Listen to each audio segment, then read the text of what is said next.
반갑습니다. 김영무의 장자미학 편력기 그 8번째 시간입니다. 시청자 여러분의 이해를 돕기 위해 군소리를 조금 보태야겠습니다.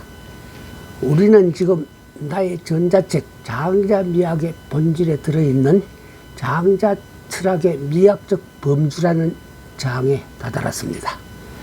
말하자면 오늘 이 시간부터 당분간 우리는 장자미학의 강론을 탐색하게 될 텐데, 오늘은 그 첫 번째 시간으로 도가 철학의 수약론에 해당되는 심재 좌망, 즉 마음을 비우라 편이 되겠습니다. 서양에서는 실로 오랜 세월 동안 예술을 일종의 모방 정책으로 인식해 왔습니다. 조각은 어떤 매체의 모방이 되고, 연극은 인간 행동의 모방이며, 음악은 우주적 조화를 모방한 형식이 될 뿐만 아니라 그림 등 시각적인 재현 예술 또한 일종의 모방에 속하는 것으로 여겼습니다. 그러한 예술의 모방설은 고대 그리스 철학자 아리스토텔레스가 처음 주장했는데, 시학이란 그 저서 속에 그 이론이 들어 있었습니다. 시학에서 저자는 광의 예술에 해당되는 시는 개연성이나 필연성의 법칙에 따라 보다 더 보편적인 것에 관심을 기울이는 데 반해 역사가는 늘 개별적인 것에 관심을 기울이기 때문에 시가 역사보다 더 철학적이고 의미심장한 것이라 했습니다. 그의 미학적 그 이론은 적어도 17세기까지 유럽의 전통적인 예술론으로 전해졌는데, 인간학적 정의상학자로 분류되었던 독일의 칸트가 목적론적 세계관을 전개하면서 감성의 선언적 원리에 의한 자유와 필연의 조화 내지 예술미 등을 논한 판단력 비판을 내놓음으로써 비로소 미의 성집, 예술의 성집에 대한 새로운 발상 등이 시작되었습니다. 중국의 경우에는 처음부터 예술을 모방이나 재현이 아닌 일종의 표현으로 보려들었습니다. 가령 일반론적 사실주의는 대상 그 자체의 묘사에 충실하려는 경향을 띄우고, 인상주의는 작가의 주관적 인상을 중요시하는 경향을 띄우고, 표현주의는 작가 개인적 영혼의 주관적 표현에 중점을 두었다고 한다면, 중국의 예술은 말하자면 표현주의에 가깝다고 볼 수 있겠습니다. 따라서 중국의 시인이나 화가들은 산이나 들판 또는 흘러가는 강물이나 바람 등의 자연현상을 단순히 물리적이거나 물질적인 존재가 아닌 도의 형상으로 이해하려 들었으며, 작품들을 평가함에 있어서도 늘 품격이나 귀신신자 실운 또는 기운 생동 등의 개념으로 우열의 척도를 삼고자 했었습니다. 품격이란 과연 이 작품이 얼마나 근사하게 또는 어떻게 묘할 묘의 형식으로 도를 나타내었느냐 하는 것이 되고, 신운이란 이 작품이 과연 얼마나 아름다운 여운을 지녔느냐 하는 문제가 되며, 기운생동이란 대상의 내면에 깃든 정신, 기질, 풍모 등을 얼마나 생생하게 묘사했느냐 하는 점이 되었습니다. 감성과 연관해서 이해하자면 노장자는 무정설을 주장했다고 볼 수도 있습니다. 그들은 자아 완성을 위해서는 감성을 배제해야 한다는 주장을 시종 일관함으로써 자연은 인자하지 않다 하는 사상을 견지했던 것입니다. 따라서 감성과 무관하다는 노장자의 도를 전통적인 서양의 미학적 논리로 이해하고 분석하기란 불가능에 가까운 일이 아닐 수 없겠습니다. 장자는 우주의 본체인 도가 곧 최고의 절대적 미가 되며, 현상계의 미추는 상대적일 뿐만 아니라 본질에 있어서는 하등의 분별이 있을 수가 없다고 했습니다. 심재 자망이란 한마디로 마음을 비우라 하는 뜻으로 풀이될 수 있겠습니다. 어떤 사람이 벼랑간에 무슨 위대한 예술작품을 발표할 수 없는 것처럼 일상이니 일순간에 도의 유심, 즉 도의 마음을 싣고 즐길 수 있는 지인 또는 신성 같은 사람으로 변모될 수는 없는 일이 되겠죠. 장자는 지인이 되려면 반드시 재상 앞에 선 사람처럼 마음이 정갈해서 부정을 타지 않도록 재계를 해야 하고 무심의 경지에 들어야 한다고 했습니다. 장자는 그러한 마음의 재계를 심재라 했고 온갖 잡념을 털어내고 무심의 경지에 드는 것을 좌망이라 했습니다. 이전에 말한 무기, 즉 나를 버림과 무공, 즉 공명심 따위를 도외시하고 무명, 즉 명예욕 따위의 무관심한 정신 상태를 또 다른 표현으로 하자면 심재나 좌망이라 부를 수도 있겠습니다.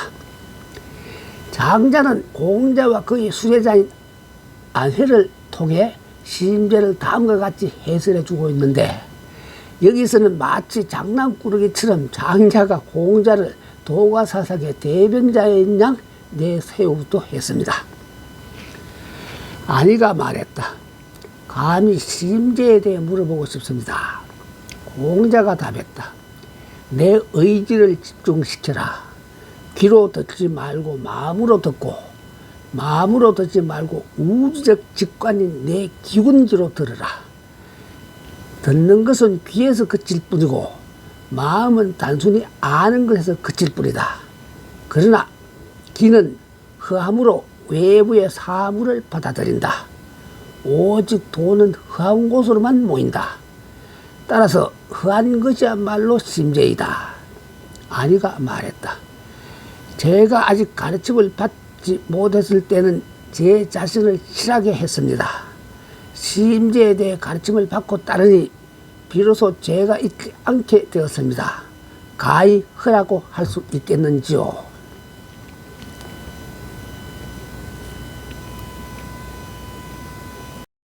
공자가 말했다. 극진하구나.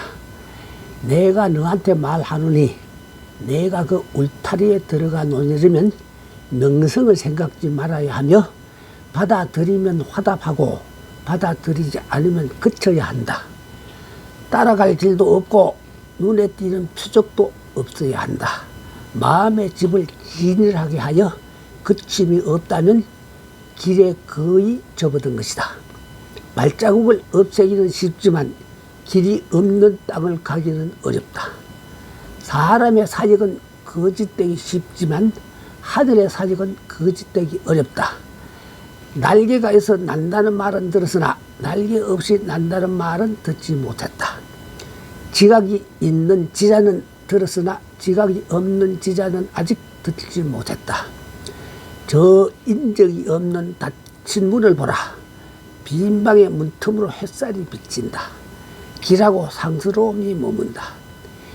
대저 가기만 하고 멈추지 않으면 내가 가만히 앉아 있어도 마음은 줄곧 다른 박질을 치는 좌치라고 한다.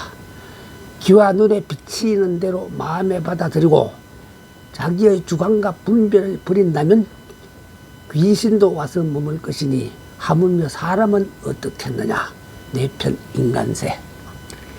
이 인용문에서 발견할 수 있듯이 심재를 달리 표현하면 공허한 심정이 되는데, 기운 길은 그같이 공허한 심정에 대한 형용이라 말할 수도 있겠습니다. 그릇이 비어 있어야 물을 담을 수가 있고 상자가 비어 있어야 값진 보물들을 담을 수가 있듯이 마음이 허하지 않으면 도 또는 기가 거기 담길 수가 없다는 뜻이 됩니다. 심재를 몰랐을 때 안희가 실했다는 고백을 하는 까닭이 여기에 있습니다. 실이란 마음속을 일상의 지식으로 가득 채우고 있었다는 뜻이 됩니다. 그러니까 도를 모르는 일상인들은 지식이나 지혜 등으로 마음속을 자꾸만 채우려 드는데 반해 도가에서는 그런 것들을 죄다 버려야 한다는 말을 하고 있는 것이 됩니다. 마음을 빈 그릇처럼 만들 수 있는 사람만이 밝음인 흰백이 그 마음속에 들어와 담길 수가 있고 거기에 복을 받을 만한 길상이 머물 수 있음을 안다고 했습니다. 허공의 밝음이나 길상을 볼 수 있다는 것은 이전에 말한 조철이며 견독으로 그러한 공허한 심정만이 도에 대한 관조를 실현할 수가 있다는 뜻이 됩니다.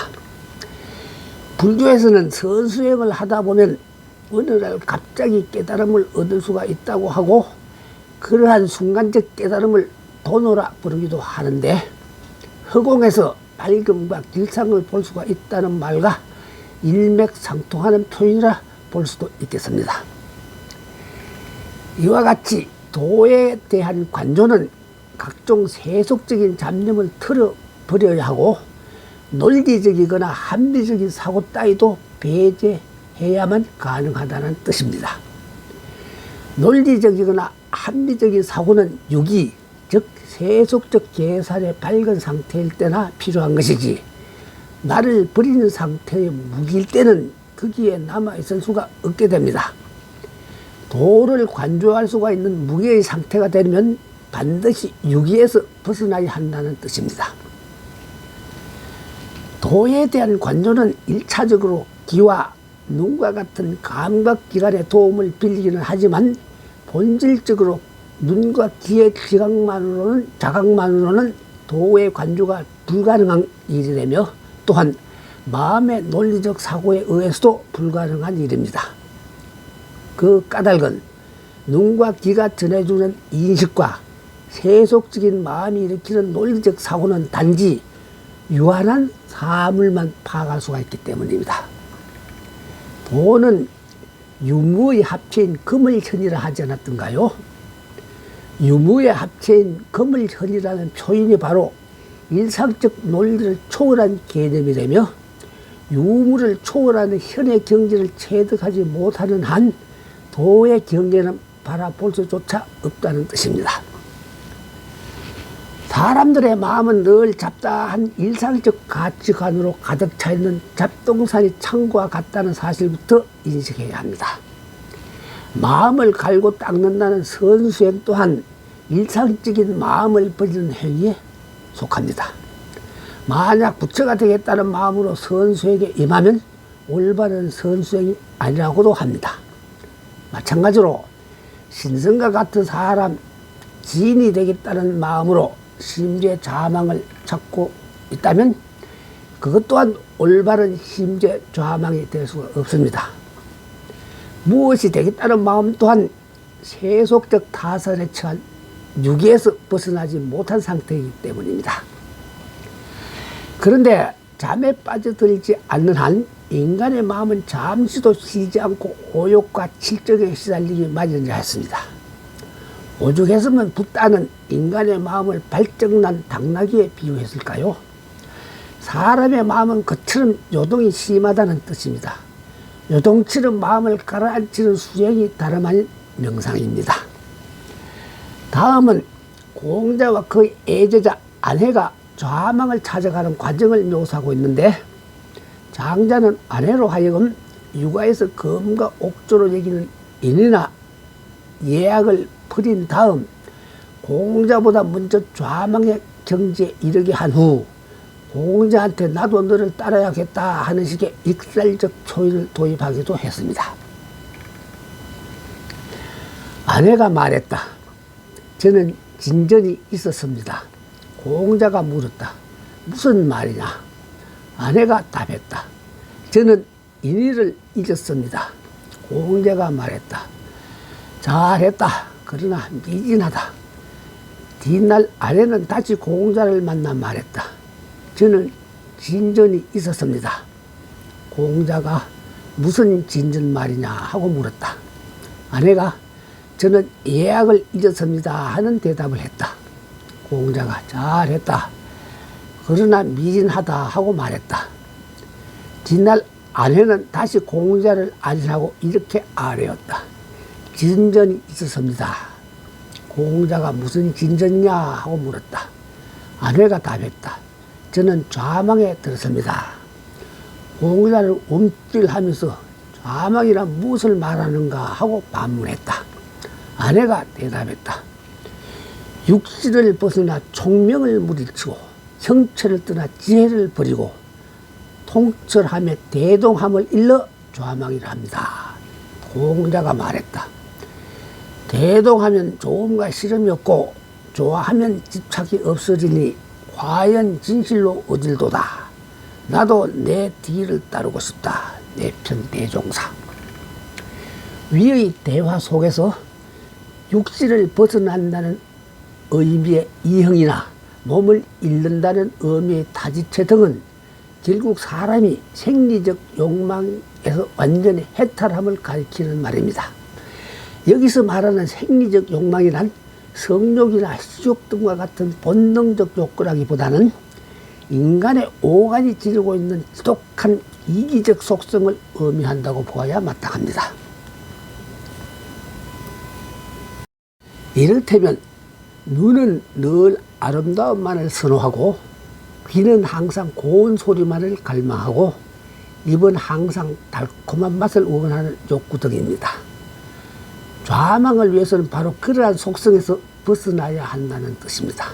그리고 일상적 지식을 버린다는 의미의 거지나 일상적 지혜를 몰아낸다는 출총명 등의 의미는 각종 시시비비나 이해득실의 계산과 고려 및 사회 등을 완전히 뿌리침을 뜻합니다. 끝으로 심주의 좌망의 목적이 밝혀지고 있는데 그것은 한마디로 대동입니다. 대동이란 쉽게 말해 자연과 내가 하나로 화합됨을 말하는 것으로 이른바 합의를 뜻합니다.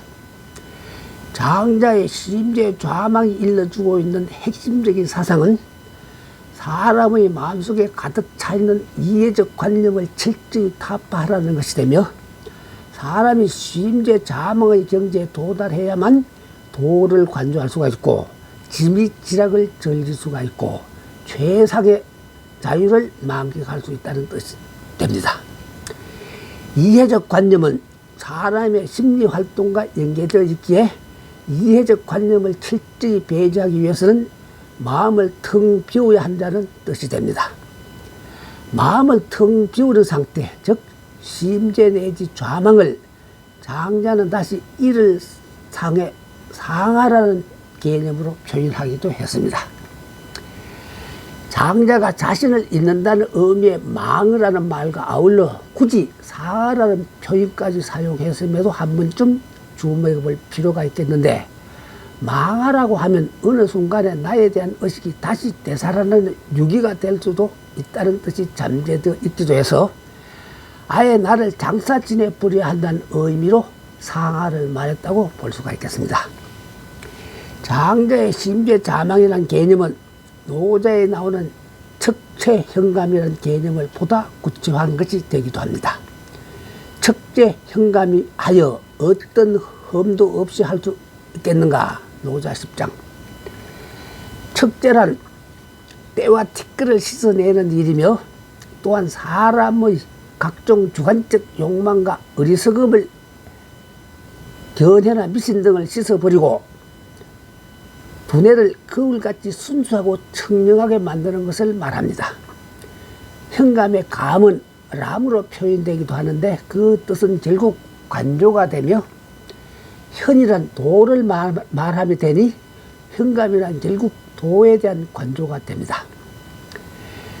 정건이란 사람이 언양의 남쪽에서 놀다가 요수에 이르러 우연히 무명이를 만나 그에게 물었다. 처자를 다스리는 일을 묻고자 합니다. 그러자 무명이는 가거라, 너는 비루한 사람이며 그대의 물음은 너무나 불쾌하구나. 나는 막 조물주와 더불어 놀았지만 그것도 싫으면 또 시문의 새를 타고 우주 밖에 나가서 아무 장애물도 없는 마을에 놀다가 무덤의 덜에 머물고자 하를 그대는 어찌 천하를 다스린다는 말로 내 마음을 어지럽히려 드느냐 하고 말했다. 무명인이 다시 말을 이었다. 그대는 맑을 담자 담에 유심하고 기운기는 우주적 정망에 모으라. 만물은 자연에 순응하여 조금도 사사로움이 없으면 천하는 다스려지는 것이다. 내 편 응제왕. 위에 나오는 무명인이란 무기, 무공, 무명할 때 무명인이어서 지인의 경지에 올라있는 인물을 말하는 것이 되고, 그가 말하는 맑은 다음에 유심하고 정막에 합지한다는 표현이 바로 심재의 또 다른 해설이 되기도 합니다. 무명인이 천하를 다스린다는 일을 하찮게 보는 견해는 바로 도가가 육아에 자기를 질타하는 내용이 됩니다. 그리고 조물자라는 용어가 나오는데 전지전능하다는 신의 개념에서 나온 말이 아니라 도에 유심했다는 뜻이 됩니다. 시문의 새를 타고 에서부터 무덤의 덜에 머물고자 하는 등의 표현은 우주의 기와 하나가 되어 외철화, 외물의 경지에서 놓이는 모습을 묘사한 내용입니다. 그리고 훗날 다방면의 미학적 개념으로 작용하게 되는 맑을 다음이라는 개념도 여기에 나오는 장자의 심지에서 비롯되고 있습니다. 맑을 다음은 금을혈을 통해 나타난 것이 되며, 다음은 유한으로부터 무한으로 통하는 연결점으로 해석되며 자연의 본성을 쫓고 인공으로 꾸미지 않음을 뜻합니다. 요약하자면 심재 자망에 이르는 과정으로 장자는 첫째, 생리적 욕망을 해소하며 쓰임의 의미가 되는 욕에 대한 집착을 버리라 했고, 둘째, 사물과 접할 때 마음이 그 사물에 대한 지식적 역할을 하지 못하게 해야 한다고 했습니다. 미학적 용어로 표현하자면 심재자망이란 뜻이자 지경정자 의경에 도달하는 길이 되며, 그것이 또한 미적 관조, 즉 대상을 직접 파악하는 과정이 되기도 합니다. 의경이란 마음에서 유한한 물상 밖의 형상을 발견하고 그것을 그려냄을 말함인데, 원기가 유동하는 자연의 조화가 곧 정의 됩니다. 극히 쉬운 일상적 표현으로 말을 하자면 예술가의 마음다이는 심재자망의 상태가 되어야 한다 하는 뜻이 됩니다. 다시 말해 텅 비워야 하는데 그것도 고요하고 맑은 지경이 되어야 한다는 것입니다. 시청해 주셔서 감사합니다. 다음 이 시간에는 대성부작, 즉 부질없는 짓을 하지 말라 하는 말의 의미를 규명해 보겠습니다.